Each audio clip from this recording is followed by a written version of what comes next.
Welcome to Baz Travels. After driving 14,826 kilometers through 24 states and Washington DC, I've seen rocket launches to the Grand Canyon and Hoover Dam. I've explored Route 66, ghost towns, deserts, snow, and beaches on both coasts. From Vegas casinos to Alcatraz, the White House to Hollywood. Join me for a journey of the ordinary and the extraordinary. Loading destination. Simulation starting in 3, 2, 1.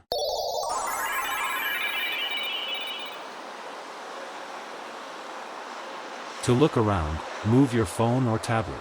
Click and drag if on a computer or move your head if using a VR headset. Please like and subscribe. This point in Chicago works because it compresses multiple systems into one location, and you can see that immediately where the DuSable Bridge meets Michigan Avenue.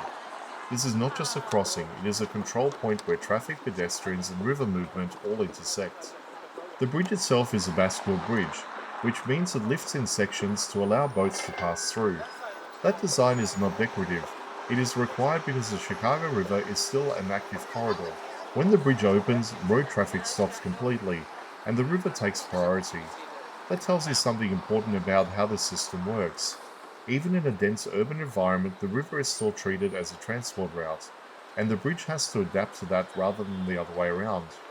Right at the end of the bridge, the Wrigley Building defines the corner, and it does that through style rather than scale. The structure uses white glazed terracotta, which reflects light differently throughout the day and makes it stand out against darker buildings around it. The clock tower is also part of that strategy. It gives the building a clear vertical identity without relying on height alone, and it acts as a visual anchor for this entire intersection. Across from it, the Tribune Tower takes a completely different approach. Instead of a clean and uniform surface, it uses a neo-Gothic design with detailed stonework and vertical emphasis that draws your eyes upward. One of the most unusual details is that the facade includes fragments of stone collected from historic sites around the world. These are physically embedded into the building, turning it into a kind of architectural archive rather than just a structure. That contrast between the Wrigley Building and the Tribune Tower is intentional in effect, even if it's not planned together.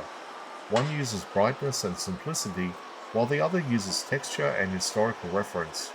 What ties them together is their placement at this junction.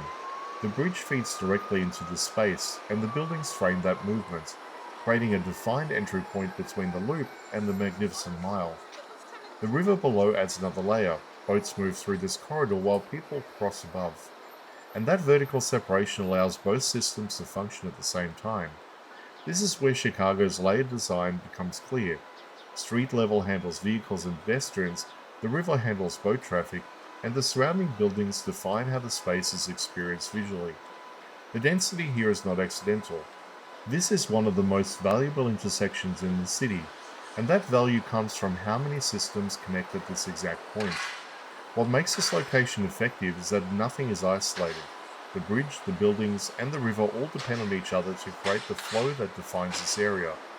That combination of engineering, architecture, and movement is what makes this one of the most recognizable and functional nodes in Chicago, because it shows how different systems can intersect without breaking the overall structure of the city.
Simulation terminated.